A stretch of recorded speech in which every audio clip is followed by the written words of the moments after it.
നെന്മാറയല്ല അതിന്റെ അപ്പുറത്തെ പാറയാലും ശരി, വാടകക്കാരും നിലയ്ക്ക് നിൽക്കണം. അല്ലേ ചിലക്കരുത്. ഈ നാട്ടിൽ വേറെ വീട് കിട്ടാഞ്ഞിട്ടല്ല ഞങ്ങൾ ഇവിടെ താമസിക്കുന്നത്. നിങ്ങളെ മോഹം വന്ന് കാല് പിടിച്ചിട്ടാ. മീൻ കഴുകിയ വെള്ളം താൻ എന്റെ തലയിൽ ഒഴിക്കുന്ന അവൻ വിചാരിച്ചിട്ടുണ്ടാവില്ലടോ. ഞാൻ വെള്ളം ഒഴിക്കുന്നിടത്ത് നിങ്ങൾ തലയായിട്ട് വന്നിക്കൊന്നും ഞാനും വിചാരിച്ചിട്ടില്ലല്ലോ. താൻ തന്റെ വക്കീലിനെ വിളിച്ചിട്ട് വാ. എന്തിന്? തന്നെ പോലെ കുരുത്തങ്ങട്ടൊരു വേലക്കാരനെ എത്ര നാൾ വെച്ച് പൊറപ്പിക്കുന്നു എനിക്കൊന്ന് ചോദിക്കണം. വേലക്കാരനോ? പിന്നെ ഞങ്ങളെ ബന്ധുക്കളെ പോലെ ഇവിടെ കഴിച്ചു വിടണേ. ഇപ്പൊ പോലെയായ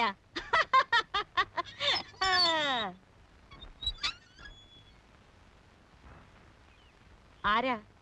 അഡ്വക്കേറ്റ് PS നെന്മാറയുടെ വീടല്ലേ ഇത്? അല്ല, എന്റെ മോൻ പത്മനാഭന്റെ വീടാ. വക്കീല് മേലെ വാടകയ്ക്ക് താമസിക്കുക.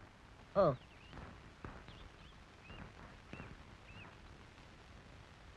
മിസ്റ്റർ, ഞാൻ പറയുന്നത് നിങ്ങൾ മനസ്സിലാക്കണം. വീണ്ടും വീണ്ടും ഫോൺ ചെയ്താലൊന്നും ഇല്ലാത്ത ബെന്നിനെ ഉണ്ടാക്കിയെടുക്കാൻ എന്നെ കൊണ്ട് പറ്റില്ല. അയാൾ എവിടെയാണെന്ന് എനിക്കറിയില്ലേ. Please don't disturb me. എന്ത് വേണം? അഡ്വക്കേറ്റ് ഓഫീസിൽ വന്ന് കാണണം. See I am getting late. ഞാൻ മലയാള ബന്ധു പത്രത്തിൽ നിന്ന് വരികയാണ്. നിങ്ങൾ എവിടുന്നായാലും ശരി, ഇപ്പൊ സംസാരിക്കാൻ പറ്റില്ല. സർ, ഞാൻ ബെന്നിനെ ഒന്ന് മീറ്റ് ചെയ്യാൻ വന്നതാണ്. മീറ്റ് ചെയ്യാൻ പറ്റില്ല. സർ, ആരാണ് ഈ ബെൻ? കുട്ടി, നേരം വെളുത്തപ്പോ തൊട്ട് ഇതേ ചോദ്യത്തിന് പലരോടും മറുപടി പറഞ്ഞ് ഫെഡപ്പ് ആയിരിക്കാം ഞാൻ. ബെൻ താമസിക്കുന്നത് ഇവിടെയല്ലേ? ആയിരിക്കാം, അല്ലായിരിക്കാം. പക്ഷെ അയാളെ കാണാമെന്ന് ഒരാളും വ്യാമോഹിക്കണ്ട. Kunhikkanna breakfast ready ആയില്ലെന്ന്. അത്ര പെട്ടെന്ന് റെഡി ആവുന്ന സാറും വ്യാമോഹിക്കണ്ട. എന്തിനാ നിൽക്കുന്നത്? സർ, ഞാനൊരു ജേർണലിസ്റ്റ് ആണ്. അതിനുമപ്പുറം ശരണാലയ എന്ന നോവൽ എഴുതിയ ബെന്നിന്റെ ഒരു ആരാധികയാണ്. ഞാൻ എത്ര നേരം വേണേലും കാത്തിരിക്കാം. സാർ എത്ര വഴക്ക് പറഞ്ഞാലും അദ്ദേഹത്തെ കണ്ടിട്ടേ ഞാൻ പോകൂ. ഓഹോ, എഴുത്തുകാരനോട് ആരാധന തോന്നാൻ മാത്രം ആ പുസ്തകം അത്രക്ക് ഭയങ്കരമാണോ?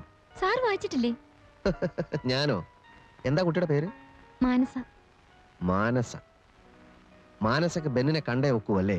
I will be grateful to you. എങ്കിൽ സത്യം പറയാം, മാനസ ബെന്നിനെ കണ്ടു കഴിഞ്ഞിരിക്കുന്നു. ഞാനാണ് ബെൻ. കുട്ടിയോട് ഈ രഹസ്യം ഒളിപ്പിക്കാൻ തോന്നുന്നില്ല.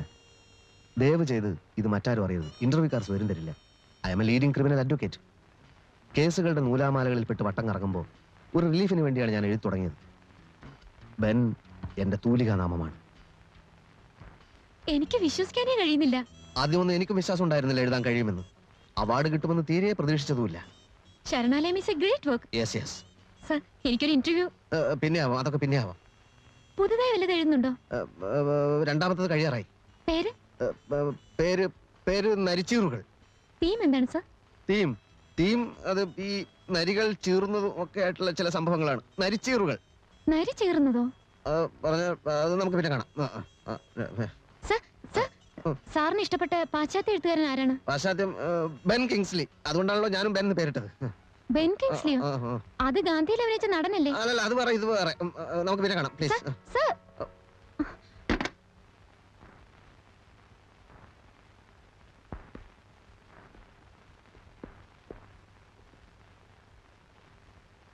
അന്വേഷണക്കാരെ കൊണ്ട് പൊറുതിമുട്ടി.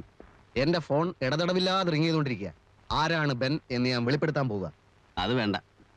വേണ്ടെന്ന് പറഞ്ഞാൽ എനിക്കൊരു സൗകര്യം വേണ്ടേ? ഞാൻ തന്നെ PR അല്ല. I am a leading criminal lawyer with roaring practice. ഞാൻ എഴുതി വെച്ചത് കൊണ്ടുപോയി പ്രസിദ്ധീകരിച്ചത് സ്വന്തം ഇഷ്ടത്തിനല്ലേ? അനുഭവിച്ചോ? എന്റെ ഇഷ്ടത്തിനല്ല, ആ ജയിൽ വാർഡനാ മുൻകൈ എടുത്തത്. താൻ എന്തൊക്കെയോ മഹത്തായ കാര്യങ്ങളൊക്കെ എഴുതി വെച്ചിട്ടുണ്ടെന്നും അത് പ്രസിദ്ധീകരിക്കണമെന്നും പറഞ്ഞത് അങ്ങേരാ.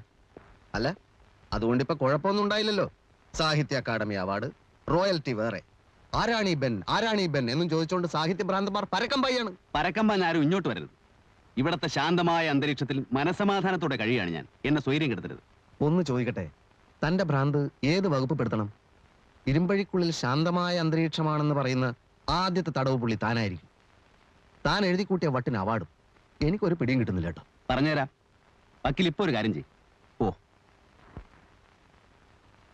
റോയൽറ്റി കാശൊക്കെ ഞാൻ എന്ത് ചെയ്യണം? അതുപോലെ അനാഥാലയത്തിനും കൊടുത്തേക്ക്. തനിക്ക് മുഴുവൻ ഭ്രാന്താണ്.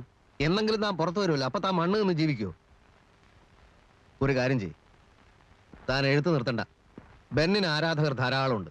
താൻ എന്തെഴുതിയാലും അവർ വായിക്കും. അതുകൊണ്ട് എഴുതിക്കൊണ്ടേയിരിക്കും. എടോ, പണമില്ലാത്തവൻ പിണം.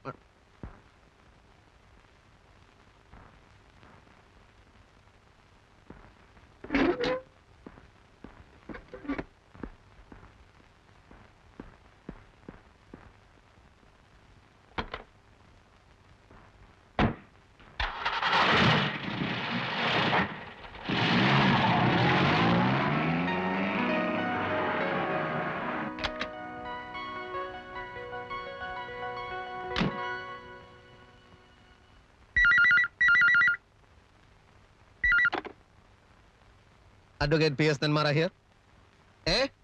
എന്താ മാനനഷ്ടോ? ഓ മാനസ. എന്തുണ്ട് കുട്ടി വിശേഷങ്ങൾ? പ്രധാന വിശേഷം, ബെന്നിനെ ഞാൻ കണ്ടു. ജയിലിൽ കഴിയുന്ന അദ്ദേഹത്തിന്റെ പേര് നരേന്ദ്രൻ എന്നാണ്. ഇനി ആരെങ്കിലും അന്വേഷിക്കുകയാണെങ്കിൽ സാർ കറക്റ്റ് ഡീറ്റെയിൽസ് കൊടുത്തേക്കൂ.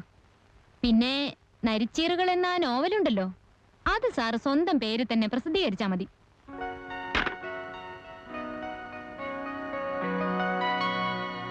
ആ വക്കീലിന് ഞാനൊരു ഡോസ് കൊടുത്തു.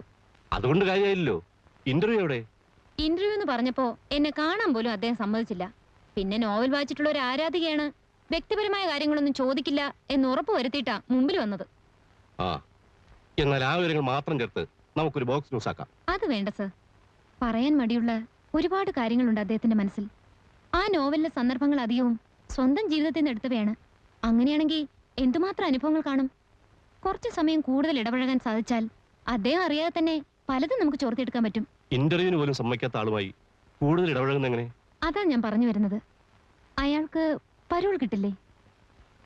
കൊലപാതക കുറ്റത്തിന് ശിക്ഷിക്കപ്പെട്ട ഒരു വ്യക്തിയാണ് ബെൻ നരേന്ദ്രൻ എന്നത് തന്നെ നമുക്ക് നല്ലൊരു ന്യൂസാണ്. അപ്പൊ അയാളുടെ കഴിഞ്ഞകാല ജീവിതത്തെ പറ്റി ഒരു ഫീച്ചർ തന്നെ തയ്യാറാക്കാൻ സാധിച്ചാൽ? മാനസ വളരെ ബുദ്ധിപൂർവ്വം ചിന്തിക്കുന്നു. കുറച്ചു ദിവസത്തെ പരോളിന് അയാൾക്ക് പുറത്തിറങ്ങാൻ പറ്റിയാൽ പോകുന്നവരെ അയാളുടെ പുറകെ നടന്ന് കംപ്ലീറ്റ് ഡീറ്റെയിൽസ് ഞാൻ കളക്ട് ചെയ്യാം. നമ്മുടെ പത്രത്തിന് മാത്രമല്ല, സാഹിത്യ ലോകത്തിന് തന്നെ അതൊരു മുതൽക്കൂട്ടായിരിക്കും. അക്കാഡമി അവാർഡ് കിട്ടിയ സ്ഥിതിക്ക് അയാൾ ഇപ്പോൾ പരോൾ അപേക്ഷിക്കുകയാണെങ്കിൽ തീർച്ചയായിട്ടും കിട്ടും. ഗവൺമെന്റ് ലെവലിൽ നമുക്കൊന്ന് ശ്രമിക്കാം. പക്ഷേ അയാൾ അപേക്ഷിക്കണം. മറ്റൊന്നും ചെയ്യാനില്ലാതിരുന്നതുകൊണ്ട് ഓർമ്മയിൽ തോന്നിയതൊക്കെ കുറിച്ചിട്ടു. സാഹിത്യവാസനയുള്ള ജയിൽ വാർഡന് അത് അച്ചടിച്ചേ തീരൂ എന്ന് നിർബന്ധം. അത് നോവലായി പുറത്തിറങ്ങിയപ്പോൾ ഏറ്റവും നല്ല സാഹിത്യ സൃഷ്ടിക്കുള്ള അക്കാദമി അവാർഡ്. ഇതൊന്നും പോരാഞ്ഞിട്ട് ഇതിന്റെ പേരിൽ എന്നെ പരോളിൽ പുറത്തിറക്കാൻ പത്രക്കാർക്ക് തിരക്ക്. എനിക്കൊന്നും മനസ്സിലാവുന്നില്ല. പത്രക്കാർക്ക് മാത്രമല്ല സർ, ബെൻ എന്ന എഴുത്തുകാരനെ ഇഷ്ടപ്പെടുന്ന ഒരുപാട് പേരുണ്ട് ഈ നാട്ടിൽ. സത്യത്തിൽ കഴിഞ്ഞ കുറെ വർഷങ്ങൾക്കിടയ്ക്ക് സാറിന്റെ നോവൽ പോലെ ഹൃദയസ്പർശിയായ ഒരു പുസ്തകവും പുറത്തിറങ്ങിയിട്ടില്ല. വായനക്കാരിൽ അത്രയേറെ സ്വാധീനമുണ്ടാക്കിയ എഴുത്തുകാരനെ നേരിട്ട് കാണാനും സംസാരിക്കാനും ആഗ്രഹിക്കുന്നത് ഒരു തെറ്റാണോ? അല്ല. പേരെന്താന്ന് പറഞ്ഞേ? മാനസ. മാനസ കരുതുന്നത് പോലെ ഞാൻ അത്ര വലിയ മഹാനൊന്നുമല്ല. എന്റേത് മഹത്തായ ഒരു കലാസൃഷ്ടിയുമല്ല. ക്ഷമിക്കണം, അത് തീരുമാനിക്കുന്നത് വായനക്കാരല്ലേ. ബെന്നിന്റെ അടുത്ത പുസ്തകം ഏതാണെന്നറിയാൻ എത്ര പേരാണെന്നോ കാത്തിരിക്കുന്നത്. കുട്ടി, ഇനിയൊരു പുസ്തകം പോയിട്ട് ഒരു വരി എഴുതാൻ എനിക്ക് കഴിയില്ല. ജീവിതത്തിൽ ഒരു കഥ ആർക്കും എഴുതാം, സ്വന്തം കഥ. രണ്ടാമതൊന്നും എഴുതാൻ ഭാവന വേണം. എനിക്കതില്ല. ഭാവനയുള്ളവർക്ക് ഒരിക്കലും അതുണ്ടെന്ന് തോന്നില്ല. എന്ത് പറഞ്ഞാലും ഒരു മറുപടി ഉണ്ട് മാനസയ്ക്ക്. പക്ഷേ എനിക്കൊരു മറുപടി സാറ് തന്നില്ല. സർക്കാർ ലെവലിലൊക്കെ ഞാൻ അന്വേഷിച്ചു. ഇപ്പൊ അപേക്ഷിക്കുകയാണെങ്കിൽ തീർച്ചയായിട്ടും സാറിന് പരോൾ കിട്ടും. എന്തിന്? ബെൻ എന്ന എഴുത്തുകാരന് സമൂഹത്തിലേക്ക് ഇറങ്ങിച്ചെല്ലാൻ, എഴുത്തുകാരും വായനക്കാരും നിറഞ്ഞ സദസ്സിൽ വെച്ച് അക്കാദമി അവാർഡ് നേരിട്ട് വാങ്ങാൻ, അറിയാൻ ആഗ്രഹിക്കുന്നവർക്ക് അറിവുള്ള കാര്യങ്ങൾ പറഞ്ഞു കൊടുക്കാൻ, കുറച്ച് ദിവസങ്ങളാണെങ്കിൽ പോലും പുറത്തുള്ള സ്വാതന്ത്ര്യം അനുഭവിക്കാൻ. മതി. എനിക്കിതിലൊന്നും താല്പര്യമില്ല. തിരുത്താനാവാത്ത തെറ്റുകൾ ചെയ്യുന്നവരാണ് പുറത്തുള്ളവരിൽ പലരും. അകത്തുള്ളവരോ അധികം പാവങ്ങളാ. ഞങ്ങൾ തെറ്റ് ചെയ്തവർ എന്നൊരു ബാഡ്ജുണ്ടല്ലോ അവർക്ക്. വലിപ്പച്ചെറുപ്പമില്ല, മത്സരങ്ങളില്ല, ആർക്കും ആരോടും പരാതിയില്ല, എല്ലാവരും തുല്യർ. പുറത്തുള്ള സ്വാതന്ത്ര്യത്തെക്കാൾ എനിക്കിഷ്ടം ഈ സ്വാതന്ത്ര്യമില്ലായ്മയാണ്. അതുകൊണ്ട് മാനസ തൽക്കാലം പോവുക.